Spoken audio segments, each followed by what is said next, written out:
everybody. Welcome to the Geriatric Millennials. This is Beth. And this is Jayme. And we're just two oldish, youngish ladies sharing what we're into. Yes. It's great. It's my favorite thing. I love to hear what you like. I always get nice little things to try. Yeah, same. Yeah. Okay. You want me to start? Yeah. Big surprise. My very first one has to do with lips. Of course. I expect nothing less at this point. This is twofold. So I'm into lip stains. Okay. So I have a couple, I think I've mentioned them before, like the Rare Beauty ones, and I really do like those. And I did try a Wonder Skin one, which is like it goes on blue and then it peels off. Thing? Oh. It's like it goes on blue and then you like wipe it off and it leaves a stain. Oh, interesting. And there's a bunch of different colors. So I only have one. I do want to get some more. Mm-hmm. But the other thing that I am into, which I have not made any type of commitment to doing, but I'm into like watching people's reels and like learning about is lip blush. Oh, okay. Which is essentially a lip tattoo. Oh, gosh. And it looks so good. Uh-huh. It does. And I kind of want it, but I'm not going to be spending that money and committing to that at this point unless I continue down this path and become obsessed, at which point I will somehow make it happen. And that will be my cosmetic procedure. Okay. There we go. You're getting Just lip tattoos. Blush. But it's not like I wouldn't want a bold, bright lip tattoo that was always like bright red or something like that. But I've been following this one person who is in Portland who does a really, really good job. And she posts all these pictures of the process and then what it looks like when it's healed and people that come in with scarring on their lips or different things and how she just like evens it all out and makes it look really good or like makes the borders like just makes it look so nice that it makes me want to do it. So I'm into, would that be considered research? Yeah. Researching lip blush? Yeah. Permanent Researching makeup? tattoos on your face. Yes. Yes. Yeah. Okay. I'm here for it for you. Like, I'm here for it for you. Yeah. Okay. Yeah. Yeah. Okay. I'm kind of into it. I've been watching a lot of videos. okay. I'm going to do some research now because I'm like, okay, Jayme. I'm going to send you the link to the person that I follow. would be interested to see what it looks like in like, I don't know, 5 years? Well, it only lasts for like 1 to 3 years. Okay. And it fades. Yeah, but it fades, but does it fully disappear? Because I've seen some real jacked up eyebrows of people that have gotten like that's why you got to go to the correct artist. Yes. And these people didn't. And now it was like people that have gotten like, and if this is you, I'm very sorry. If I see you, I will not look at you and judge. But people that got like the early microblading by maybe someone that was practicing. And now it's like, oh, that's there. Yeah. Yeah. Well, these people that are doing the lip blush that I've been following in Portland, they also do like removal, like tattoo removal. And I've watched some videos of them like removing people's microblading that wasn't like ideal. botched. Yeah. So it's a whole thing. Yeah. I've seen a lot of bad microblading and I'm just like, that's blue now. Yeah. It's blue. Anyway, sorry. I say go for it. People should do whatever makes them feel amazing. Is it expensive though? Is it like, how much do you think? Like $500? I think it's more like 8, like 7 to 8. Okay. That's expensive. It is expensive. And I'm like, how many lip stains could I buy with that $700? Yeah. I mean, probably quite a few. Yes. And then I could just. And you get fillers. You can get Botox. I know. I mean, I'm not 100% opposed to those things, but I'm not pursuing any of those at this time. I've just had seen too much filler that's migrated on people that I'm like a little nervous. Yeah. Okay. Something that I'm really into is Costco leggings. So I did not know there was a difference between leggings and workout pants. I actually talked about this at our book club, Jayme, but I need to say for the record that I did not know that my Adidas branded or Nike branded or generic branded, workout pants that I would wear that were like, a straight leg workout pant were not the leggings that people were like, it's legging season. I thought that they were the same. No. And they are very different. And I got a pair of leggings on accident because I was at a store and I needed new like workout pants. And I bought this pair of what I thought were workout pants, but they were hanging on a hanger, but they were leggings. And when I put them on, I'm like, these are kind of thin for workout pants, but I'm like, they're butter. And I feel so good in them. I'm like moving like a snake in my house. They're not compressing you. No, right? I could breathe. I could sit in them. Like, it's like I will work from home sometimes. And every once in a while I'm like wearing these like workout pants. And I'm like, these are just not that comfortable. It's almost more comfortable to wear jeans during the day than this. And then I found the leggings and it's just like, oh, this is my new identity. And then I found a dual pack at the Costco. And it was over. Yeah. So now I have a stack of workout pants and a stack of lounge pants. And now I have a stack of legging pants. I love that. It's so good. And in the same breath, at that same visit, I found these no-show socks, which I know some people are like, oh, no-show socks aren't cool anymore. We don't care because we do what we want. But I've never had a no-show sock that doesn't fall down. Oh. And these are very thin. They almost fit like a ballet slipper, but they like cover my whole like foot and the whole like heel area. And it has a little bit of that like silicone that holds it up.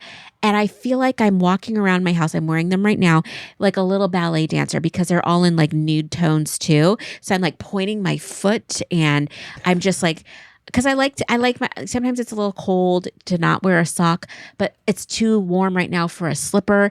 And I found these socks and they really do not show underneath like my tennis shoes when I'm at the gym, but also I love them now for my house. So now just find me in leggings and a little no-show sock at home. And that's my life. I like it. Anyway, I like that. I'm very into it. Yeah. Have I ever told you about the butthole pillow? I'm sorry. No. First of all, do we need a disclaimer? A butthole pillow? Are you talking about like a donut pillow? It is an actual pillow for your head, but the look of it looks like a butthole. Oh my gosh, Jayme. No, I can't believe I haven't talked about this. We've never talked about the butthole pillow. Because I have been sleeping with my head on this butthole pillow for a long time, like a year or something. I can't believe I haven't mentioned it because I really like it. It's contoured. So it's like in the center of the pillow is kind of like a little hole. And then like the pillow comes out like of that. And I will send you the link so you can link it for everyone.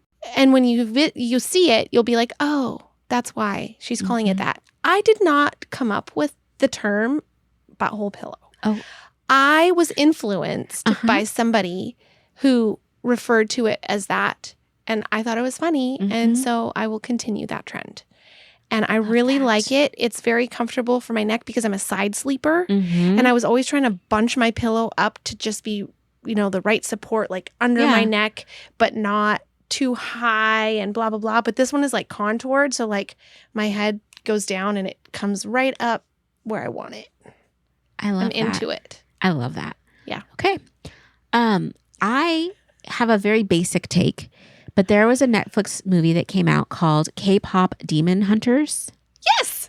It was so cute. It actually was. Yeah. I know it was super popular. It was super streamed. Most people that are in pop culture have seen it or heard about it, but it's just like, it's animated and it's about these girls that are in a K-pop, stardom, and they sing songs that help like weave the fabric to keep demons away. It was just very good. I had a rough day at work and I was like, I just need something to like take the edge off, that's like not TikTok and not like any social media or Reddit or anything like that. And I started watching it and I was playing a game on my phone, like put the phone down. I'm just watching it and just enjoying it. Into it. Yes. Yeah. I'm not like downloading the soundtrack or anything and whatever. But it was just what I needed. It was well done. Yes. I watched nice. it with my daughter and my niece, and I was not mad that I watched it. It was not a waste of time, and it was just like, oh, that was like nice. I liked it too. Yeah, it was good. Yeah. I have succumbed to the weighted vest. Oh my gosh, trend. Jayme. That is hilarious. It is. It's great, actually. So I've walked with it, I think, 3 times. And I feel my muscles working harder when I'm walking, and I know it's good for me. And I started with 12 pounds, and I am going to purchase another weighted vest that has a lot more weight in it, and I'm going to take those out and then build up. So I don't I don't want to buy like 10 vests. Yeah. In every increment a new vest. So I'm going to invest. Oh my gosh. In a vest. Uh-huh. And I like it. I feel like it's definitely harder. Uh-huh. It's making my body work harder on my walk. And that's what I want, because I just want to be stronger and have my bone health be good and get even more of a workout when I walk. Because sometimes I just feel like walking is not, it's really good for me, but I don't feel like I don't know. I just like that there's additional benefits to this. And I am one of those people now that have a weighted vest when I walk. I'm dying. Are you? Because the weighted vest is one of those like signs of perimenopause that nobody talks about. No, I think it's great, but it just is cracking me up. Because it's all the rage right now. It's so popular right now, but it's like very, and again, I'm siloed in my own algorithm, but it feels very popular with women of a certain age. Ours, yes. Like, and a little younger, I think 30s to like 40s. I mean, and if you're like, I'm this age and I use one, okay, yes. But I feel like at the target market right now feels very like these like women that are just in a stage of life where they're not like throwing back Jello shots, but like, how much weight can I wear when I'm walking? Yes. Yeah. Okay. I love that. Okay. That's actually really cool. Okay. So years ago, I found a yogurt that I loved. It was by Tillamook, and it was apple spice yogurt. And it was amazing. It was apple yogurt. Well, it was, I don't know what the base was, but it was this apple yogurt that had little apple chunks in it with like cinnamon, and it was delicious and it just felt good and blah, blah, blah. And they discontinued it. And I'm like, I hate life. And I'm like, I need to make this myself. And so I was like, I bet I can make apple pie filling yogurt, because I tried to take yogurt to work every morning because I'm like, let's, get this protein in, whatever. So I've been making brown butter apple pie filling from scratch. Freaking little Miss Betty Crocker over here, like chopping up apples, and I have my own recipe now, and it's a little ridiculous. And then I make like a week's worth of batch, and so there's just a little bit of like, I have rec jars, which are like my favorite type of jar. It's like kind of like a bell jar, but cuter. And so I have my rec jar. I put like a little bit of the filling. Like, I'm not eating a whole pie's worth of filling. I just want to state that for the record. But basically, like each day it's like an apple, and then like it's, juices. And then I put like that on the bottom. And you have cinnamon in it? Cinnamon. So it's apples. And then I brown butter, which has been a whole thing because I had never browned butter before. And so it's a very delicate process. So I brown my butter, and I've chopped up all the apples into like kind of like a bite size or a little bit bigger than a bite size piece. And then I brown all the apples and kind of like start bringing out their juices. I add in some brown sugar, some lemon juice. And sometimes if I want to get crazy, I'll add a little bit of vanilla or like, vanilla bean paste. And then I always add like cinnamon. And then I just let that all cook down until it's real nice and juicy. Let it cool. And then I just take like 1/4 of a cup scoop and put one in each of my jars. And it ends up being, it's probably a little bit more than that, but it ends up being about an apple per thing. And then I just plop, after it's completely cool, I like stir up the yogurt really well. And then I plop a serving of Greek yogurt on top of all of them. And Sounds then I fantastic. put them in the fridge, and then I have them for the whole week. And it's delicious, and I love it so much. Sounds great. I want some right now. Anyway, it's been my favorite thing that I've done this summer. Like, I thought, apples are too fall. No, it's so crisp and refreshing. And I'm just like sitting at my desk eating this like fruit at the bottom yogurt that I've made from scratch. I'm getting inspired.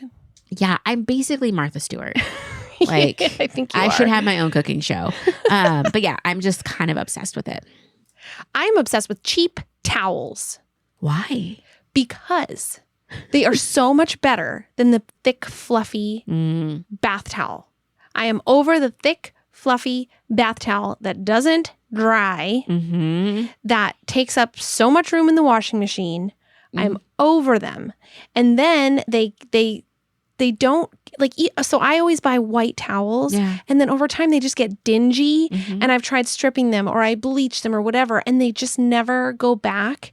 And then I'm just annoyed, and I don't wash my towel after one use. I usually use it a few times because I hang it to dry, but then they wouldn't fully dry and then I'd use it again. And just things like that just irritate me with towels. And I found these thin, probably I would say like hotel towels, but thinner. Like they're the cheapest ones you can get at Target that are like Room Essentials brand for $3 a piece. And so they're just cotton, and there might be a tad rough, which I am totally okay with. Get a little exfoliation after the shower. Absolutely. I don't mind that at all. They're just thin and they do a good job of drying. And then they themselves dry quickly because they're thin. Yeah. I know there's, Egyptian cotton or Turkish towels or whatever they are, like the really thin ones, which I would probably also love, but they, I think, are a lot more expensive than $3. Yeah. Yeah, they are. And so I'm just going to stick with these cheap ones that if do the job. 9 months from now, they're kind of dingy. Guess what? I will just get new ones because they're very cheap. Okay. And they're cotton. I'm happy I feel like if they go into a landfill, is that better? Like if they're cotton, are they going to be biodegradable? I don't know if anything really degrades that fast in a landfill, but guess what? Not our problem right now. I'm sorry. It's not our problem. Like, also you can donate old towels. Sometimes like animal shelters will take them for pets and things, like for their. Oh, maybe I should do that. Yeah, it's just in a bag right now, which brings me to my final gripe. I am into no longer accumulating things for a quote unquote garage sale that I actually don't want to do. I'm proud of you. So I had been purging things and just shoving them in the garage. I had a massive pile of stuff. And I did intend to do a garage sale mostly for my daughter because a lot of it was her stuff. And she was like, I want the money so I can buy more stuff, which is understandable. She doesn't have a ton of sources of income. Yeah. But anyways, my point is that I had been accumulating stuff with the intention of doing a garage sale, but I never actually did the pre-work that you need to do to have a garage sale, like organize and then also have signage and prepare and then plan and da-da-da-da-da. I didn't do any of that. And then when I finally had a free Saturday to deal with the stuff, I started and I just decided in that moment that no, I'm not going to. I'm going to shove all of this stuff into my van and I'm going to drive it to the local thrift store and just get rid of it. Freeing. And it was great. Yeah. So I'm into Good for that. you. I'm into that. And there's still some stuff in there because there were a few things that I was like, okay, I'll try and sell those for you on OfferUp, which I don't think people use OfferUp in our area very much. I think it's like a Facebook marketplace thing still in this area. Yes. My sister-in-law lives in the West Side and she's always like, OfferUp everything. And I just don't think it's really here. So I did put a bunch of stuff here on OfferUp, but I think I just need to put it on Facebook. Anyway, that's a side note. So it's not, my garage is not completely cleared out, but it is significantly better than it was. And I feel much better because I feel like that was checked off my list. Yes, it's done now. Yeah. Yay for that. Okay. Well, I've checked something off my list too. I've spoken about this several times about my new love of Below Deck because Vanderpump Rules is off and we're waiting for a new season. And The Valley just was kind of depressing this year and Sister Wives is off. And so I had to find a filler show and I started with Below Deck and I watched not just the original Below Deck, but Below Deck Mediterranean, Below Deck Down Under, and Below Deck Yachting. And I'm not proud to say that I've finished all of the seasons now.